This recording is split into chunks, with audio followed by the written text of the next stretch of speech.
My brother didn't just sleep with my fiancée, he got her pregnant. I walked in on them in our bed, and the first words out of her mouth were, "I'm carrying his child." When I told my parents, they called it a mistake, a momentary lapse in judgment. They looked me in the eyes and demanded I forgive them both for the sake of family. So I smiled.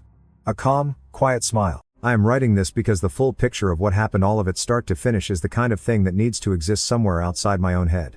So here it is. My name does not matter. What matters is that I built something real. I was 24 when I started the company. Aquaculture supply equipment, automated feed systems, operational consulting for commercial fish farms. Not glamorous, not the kind of thing you explain at parties without watching someone's eyes glaze over, but profitable in ways that most exciting industries are not. I had spent 2 years after college working a warehouse job during the day and doing inventory audits for a small agricultural supplier on nights and weekends.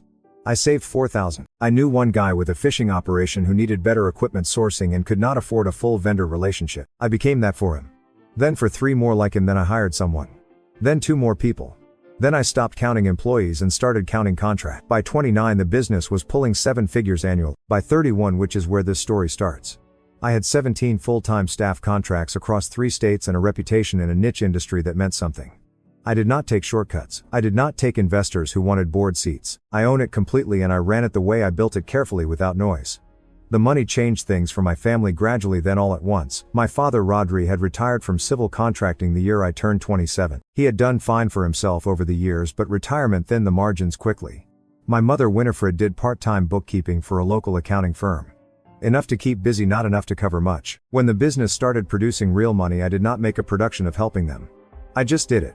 Rodri needed a new truck. I handled it. The kitchen in their house had been falling apart for a decade. I had it renovated. Small things at first, then bigger ones. The biggest one was the house itself. 4 bedrooms, decent-sized yard in a neighborhood that had appreciated steadily over the years. I bought it outright at 28, put their names on the occupancy, and covered the taxes, utilities, and maintenance without making it a monthly conversation. It was their home. I happened to own it. That was just how things worked in my head at the time. My brother Corwin moved back in about 18 months before everything collapsed. He is 36, 5 years older than me, and he has a gift for being between opportunities in a way that always sounds temporary and never quite is. The previous venture had been some kind of import resale business that never got traction. Before that, a franchise arrangement that fell apart. He is charm, the kind that works on people who do not look at the pattern. I looked at the pattern and helped him anyway because he was my brother, and that felt like what you did. I put him on the company payroll as a logistics consultant. Low-level role, vendor coordination, nothing that touched core financials. It gave him income that looked legitimate on paper. In exchange, he had access to vendor accounts and a company credit line for operational purchases. I thought I was giving him a foothold. I was not watching closely enough to see what he was actually doing with it. Then there was Celine. I met her at an industry conference 3 years before all of this. She was working as a commodity broker at the time. Sharp dresser, good at reading rooms, comfortable in conversations that other people found difficult. We were in the same breakout session. She made a point that I disagreed with, and I told her so directly. She laughed instead of getting defensive. I liked that immediately. We dated for 18 months before I proposed. She said yes without hesitating. I believed every part of it. 6 months into the engagement, she left her brokerage job, started describing her work as consulting. The details were always vague when I asked. Client confidentiality still getting established. It is complicated. I let it go because the business was in an expansion phase and I trusted her completely. That trust was not returned. The wedding was 4 months out. Venue booked. Deposits paid across the board. Sunday dinners at the family house every week. Celine and Winifred getting along well. Corwin making the table laugh. Rodri topping up drinks. Everything looked exactly like it was supposed to look. I came home early on a Tuesday. A meeting had been cancelled. Corwin's truck was in the driveway, which was not unusual. He stopped by the house regularly. I did not think anything of it. I unlocked the front door, heard something, stood still for a second while my brain caught up with what my ears were telling it. Then I walked down the hall toward the bedroom. The door was open about 3 in. I pushed it the rest of the way open and stood in the door frame. I have replayed that moment 1,000 times since. What I saw did not break me. What broke me was what happened in the 2 hours after. Specifically what my own parents said before it even had time to breathe through it. Celine saw me first. She went completely still. The kind of stillness that is not shock, it is calculation. Corwin turned over slowly like a man who had already started running the numbers before he had even fully registered. I was standing there. Neither of them spoke. Neither did I. I stood in that doorframe for what felt like a long time but was probably 4 seconds. And then I said quietly and without raising my voice even slightly, "Get out of my house." That was it. I walked to the kitchen and sat down at the table. Corwin was dressed and out the front door in under 2 minutes. On his way through the kitchen he slowed down and actually said it. Actually looked at me and said, "Bro, it just happened." Like those 4 words were going to do something useful. I did not look at him, did not respond, kept my eyes on the table until I heard the front door close and his truck start in the driveway. Celine took longer. She came to the kitchen doorway fully dressed, eyes red, and said, "I can explain this." I said, "No, you really cannot." She stood there another 30 seconds waiting for me to say something else. I did not. She left. I sat at that table for 20 minutes without moving. No music, no television, just the sound of the house settling. I was not in shock exactly. It was more like the feeling of a calculation completing, like some part of my brain had suspected an answer for a while and had just been handed the confirmation. Then my phone rang.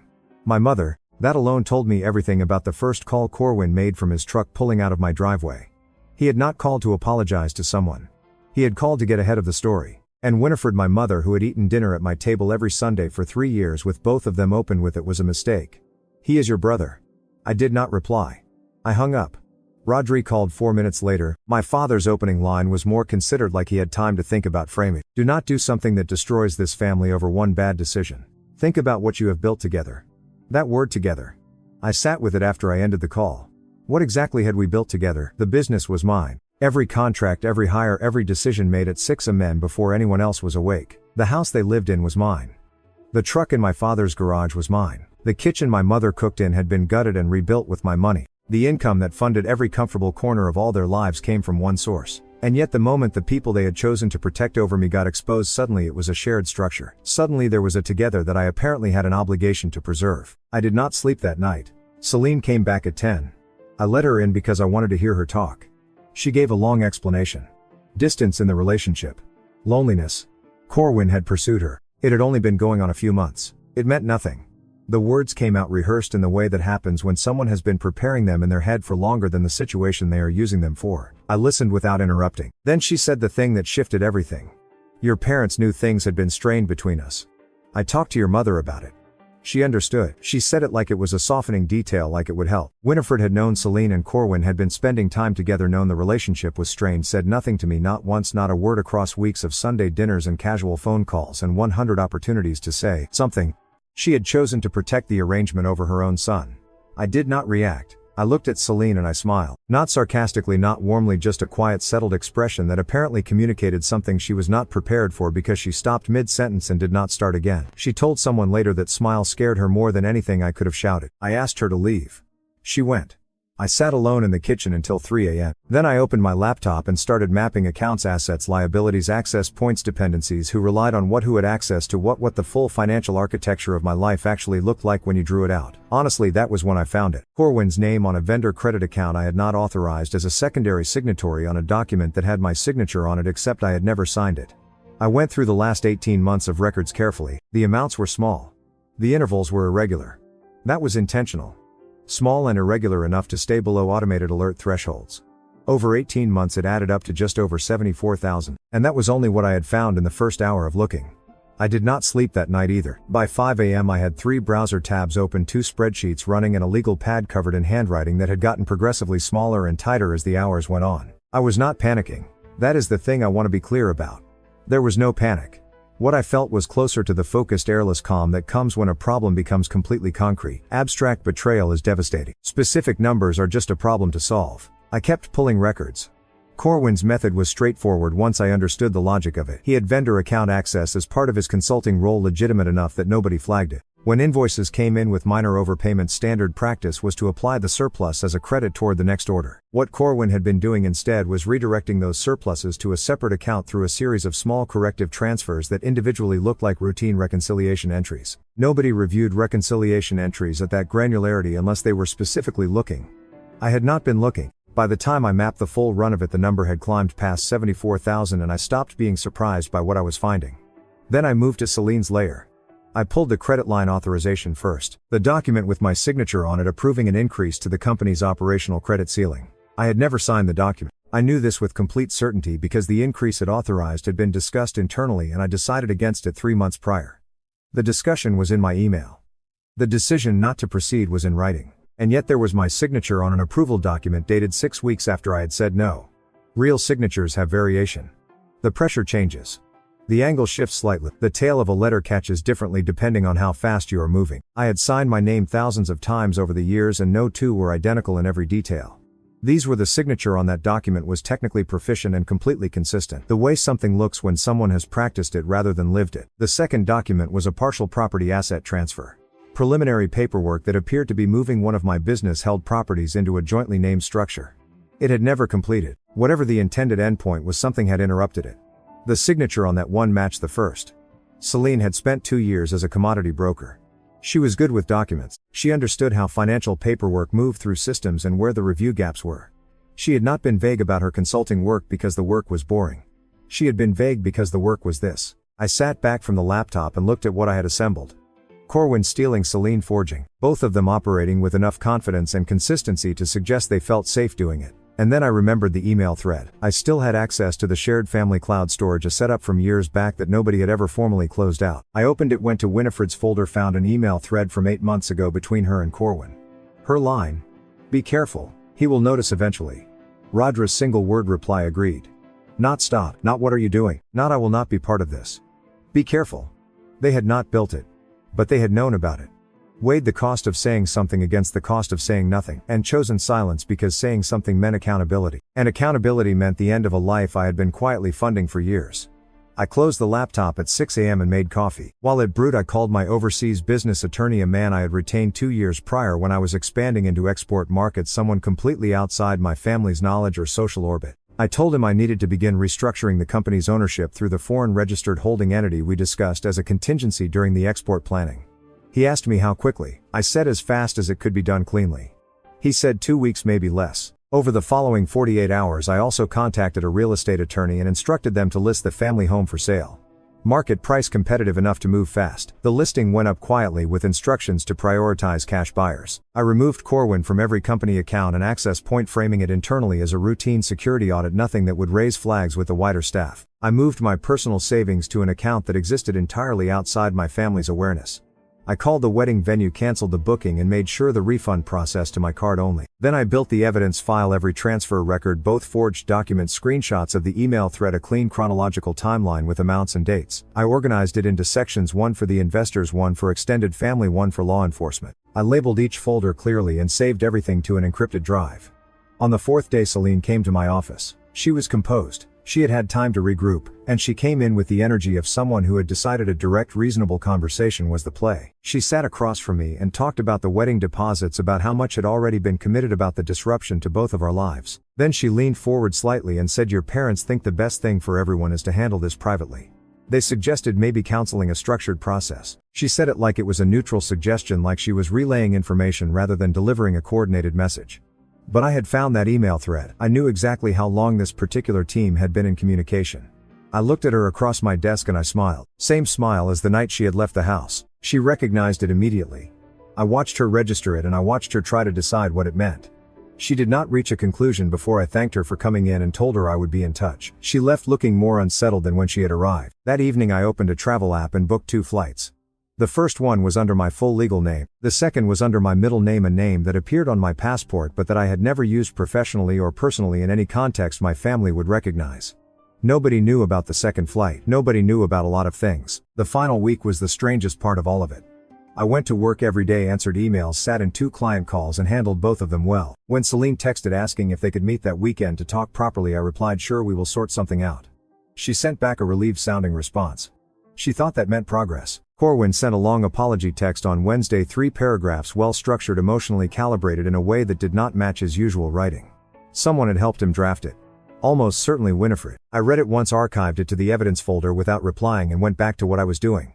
What I was doing was finishing the work. The ownership restructure completed on day 9, faster than the 2 weeks my attorney had estimated. The company now sat inside a foreign registered holding entity with me as an officer rather than the named domestic owner. Any attempt to claim it as a shared marital or family asset in litigation would require navigating an international legal structure that would take years and cost more than it could ever produce. It was not untouchable. It was just expensive enough to be functionally out of reach for people without resources, which as of that week described everyone in my family. The real estate attorney called on day 10. Cash offer on the family home close to asking price. I accepted standard contract. 30-day vacate clause for current occupants. Enforceable from the date of signing. Then the quiet dismantling. I removed my parents from the family phone plan on a Tuesday morning, closed the shared credit card my mother had been on for 2 years, canceled the grocery delivery account that billed to my card, the streaming subscriptions, the insurance rider I had added to cover Rodra's truck. I did not announce any of it. I did not send a message explaining what was happening. These things had simply been running because I had set them up and maintained them. Now I stopped maintaining them. They would discover each one when they tried to use it. 3 days before I left, I called my operations manager, my head of client accounts, and my logistics coordinator separately and privately. I told each of them the truth in professional terms. The company was undergoing an ownership restructure. Their roles were fully secure under the new structure. Communications should route exclusively through the updated chain going forward. I gave each of them a retention bonus process through the new entity's account. These 3 I trusted completely. I also knew that 4 junior staff members Corwin had spent 2 years cultivating personal relationships with would likely read the shift and make their own decisions. That was fine. I had already accounted for it. The final dinner was my idea. I texted Winifred on Thursday and said I wanted to come over, that I thought it was time to talk. She responded in under a minute.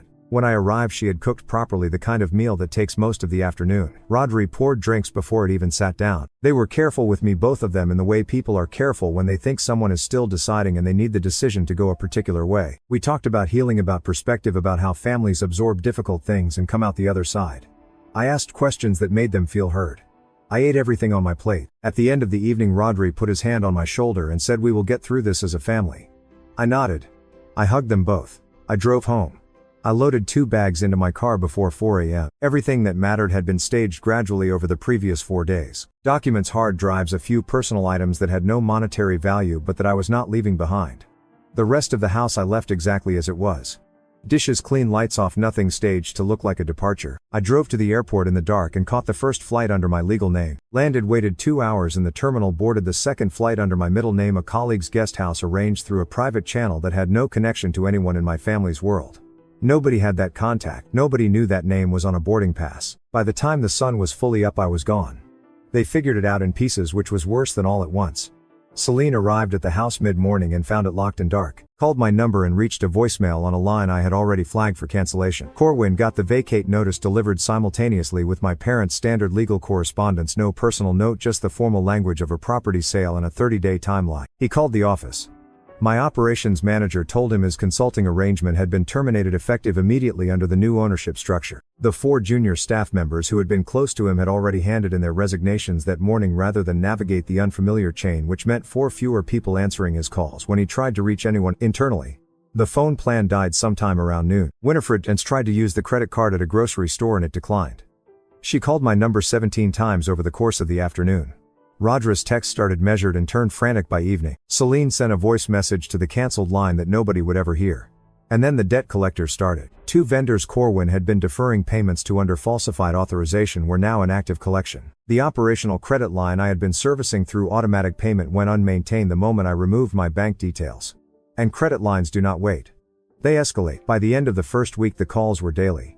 By the end of the second, they were constant. Rodri and Winifred, who had never managed the financial obligations attached to a property they technically did not own, had no framework for what was happening to them or how to stop it. I know all of this because Priya told me later, but that comes after I landed, settled into the guest arrangement, made coffee, opened my laptop. The evidence folder sat on the desktop, clean, labeled, organized into 4 distinct sections. Investors, extended family, professional network, law enforcement. I opened the last section first. My attorney had already drafted the formal complaint. All I had to do was authorize him to file it.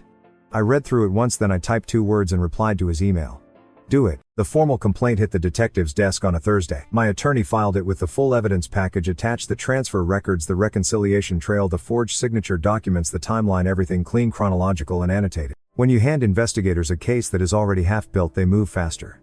By Friday afternoon, Corwin had received a call from a detective asking him to come in for a conversation. By the following Monday, Celine had a letter from the same department. I was not there for any of it. I heard about the call secondhand weeks later. At the time, all I knew was that the complaint had been filed and that the process was now moving on its own momentum.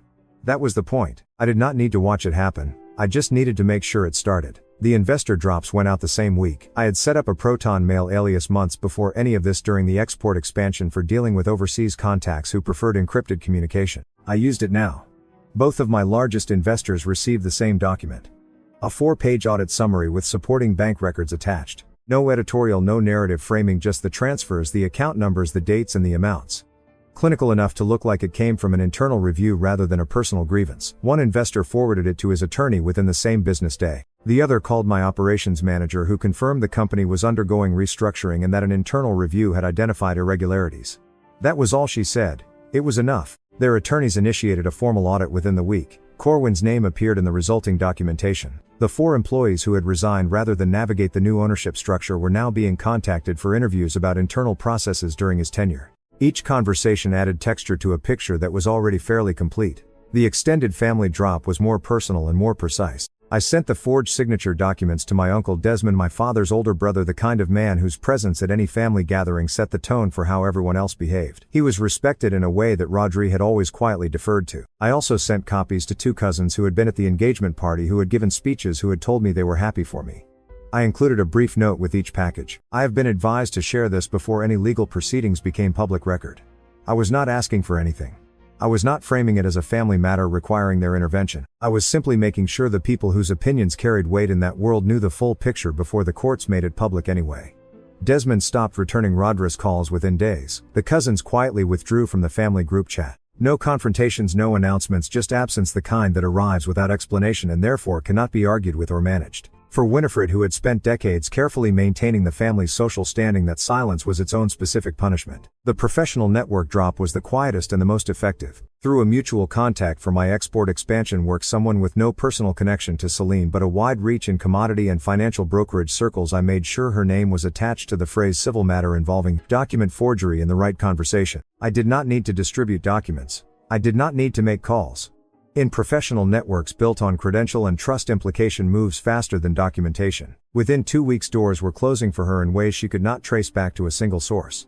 Then Corwin and Celine did what I had predicted they would do, which was turn on each other. The moment Corwin understood that the forged signatures could position him as a co-conspirator rather than a separate actor, he started distancing himself from Celine immediately and publicly. He told mutual contacts she had operated independently, that he had not known about the documents, that the financial side had been entirely his own situation and the two things were unrelated. Celine found out he was saying this within days. Her response was to tell someone, a mutual friend, someone she trusted and should not have, about the fund redirections, about the vendor account transfers, about the fact that she had known for months and stayed quiet because she thought they were leaving together. She said that last part out loud to someone. They were leaving together, as in the plan had been for both of them to exit my life with as much of what I had built as they could carry. I heard this through Priya weeks later and sat with it for a long time. Priya, she texted me about 6 weeks after I disappeared. No preamble, no request for information. Just, I do not know everything that happened, but I know you did not deserve it. Hope you are okay. I stared at that message for a while. It was the first thing anyone in my extended family had said to me in weeks that was not either an accusation or a plea. No agenda behind it, just a person saying a true thing because it was true. It landed differently than I expected it to. I replied 2 words, I am okay, and left it there. But I thought about it for days afterward. By month 3, the structure of consequences was fully in place and running without my involvement. The investors' audit was progressing. The police investigation was active. Corwin and Celine were in separate legal situations that their mutual contradictions were making worse. The extended family's social withdrawal had become permanent enough that Rodri and Winifred had stopped expecting it to reverse. The debt collection calls were ongoing. The family home sale had closed. They had found somewhere smaller to rent, which Rodri's pension could cover barely. I was working, traveling, occasionally rebuilding the company's structure into something cleaner and more efficient than it had been before. Every week felt more like my own life and less like the aftermath of someone else's decisions. Then 4 months after I left, I logged into an old email account. College-era address, barely used, kept alive mostly out of inertia. I logged in to retrieve a document I had stored there years ago and had not thought about since. There were 14 unread messages. 13 of them were automated notifications and newsletters. The 14th was from Winifred. Subject line, I know you will not read this. I almost closed the tab. My hand actually moved toward the keyboard to do it. Then I stopped and I opened it. She wrote for a long time. I read every word, and at the very end, after everything she said, after the acknowledgement and the shame and the specific honesty I had not expected from her, there were 3 words. I sat with them for 20 minutes. Then I made the last decision left to make in this whole story. The email was long. Winifred had never been a person who wrote at length. Her texts were brief, her communication functional. This was different. She had clearly written it over multiple sittings, maybe multiple days, because the tone shifted slightly in places the way writing does when the person comes back to it after sleeping and sees it differently in the morning. She did not justify anything. That was the first thing I noticed. There was no architecture of excuse underneath the words, no careful positioning of blame toward Corwin or Celine to soften her own role in it. She said she had known about the money. Not the full amount, not every transfer, but she had known Corwin was taking from the business, and she had calculated her word calculated that saying something would cost more than staying quiet. She said she told herself it was a small thing that he would stop, that I would never notice, or that if I did it would resolve itself without her having to be the one who said it out loud. She quoted her own email back to herself. Be careful. He will notice eventually. She said she had read that line again recently and had not been able to explain to herself how she had written it. Not stop, not this is wrong. Just be careful. Like the only real concern was the risk of getting caught rather than the fact of what was being done. She said she knew Celine and Corwin had been spending time together and had told herself it was nothing. That she had not wanted to see what she was seeing because seeing it would require her to act, and acting would mean disrupting the only version of things that worked, which was the version where I kept building and they kept benefiting and nobody examined the structure too closely. She wrote, we made you responsible for everything and then expected you to absorb the cost of our failures too. That was not family. That was dependency dressed up as love. I understood that the morning we got the vacate notice. I just did not know how to say it until now. And then at the end, after all of that, please come home. I sat with those 3 words for 20 minutes. Not because I was deciding whether to go. I knew before I finished reading the email that I was not going back, not to that house, not to that dynamic, not to the version of myself that had kept the whole arrangement running because it was easier than asking what I was actually getting in return. I sat with the words because they deserved that much. Because my mother had written something true and difficult, and I was not going to dismiss it without actually feeling the weight of it. She was right about most of what she wrote. That was the honest answer. The dependency dressed as love line was accurate in a way that took some courage to put into words. I believe she meant it. I believe she was ashamed. I believe that somewhere in the specific collapse of the life they had built around my absence, something had become clear to her that comfort had kept blurry for years. None of that changed what going back would mean. I closed the email, moved it to the trash, emptied the folder. No reply. Not because I wanted her to suffer the silence, but because I had nothing left to say that the last 4 months had not already said more clearly than I could in writing. An answer would reopen a negotiation I had already concluded. It would suggest there was still a version of this where the outcome was different. There was not. And telling her that directly would have been its own kind of cruelty, more personal, more surgical than the silence. The silence at least left the shape of things ambiguous. That was the last kindness I had available, so that was where I left it. Corwin took a plea on the fraud charges 8 months after the investigation opened. The evidence was clean enough that his attorney advised against trial. He received a suspended sentence, mandatory repayment through a civil judgment, and 2 years of probation. The investor lawsuit ran parallel and settled separately. What little he had went toward it. His name in every professional context I had ever touched was finished. Last I heard through Priya, he had moved to another state and was working a warehouse job. No ventures, no consulting, no access to anyone else's accounts. Celine's situation resolved through a combination of criminal plea and civil liability finding. She cooperated fully with the investor audit in exchange for reduced charges, which meant she handed over everything she knew about Corwin's transfers in addition to answering for the forgeries. The restitution wiped out her savings. The commodity brokerage world had closed to her before any of the legal outcomes were finalized. Professional networks moved faster than courts. She was rebuilding somewhere else in a different industry under the weight of a financial and reputational reset that would take years to work through. Rodri and Winifred were living in a 2-bedroom rental that Rodri's pension covered at the edges of comfortably. The social world they had moved through easily for decades had contracted in the quiet, permanent way that happens when people withdraw without announcement. Desmond had not been in contact since receiving the documents. The cousins were polite at a distance when family events required proximity and absent otherwise. Winifred had stopped being invited to things she used to organize. None of that was something I had orchestrated directly. It was just the natural result of a truth becoming known in a community where reputation had always been currency. They had each other, and they had a specific private understanding of exactly which choices had led them to a smaller, quieter life than the one they had grown accustomed to. That understanding was going to be with them for a long time. I am in Galveston now, rented apartment 2 blocks from the water. Nicest place I have ever lived in. Not because it is large or expensive, but because every decision made inside it is mine.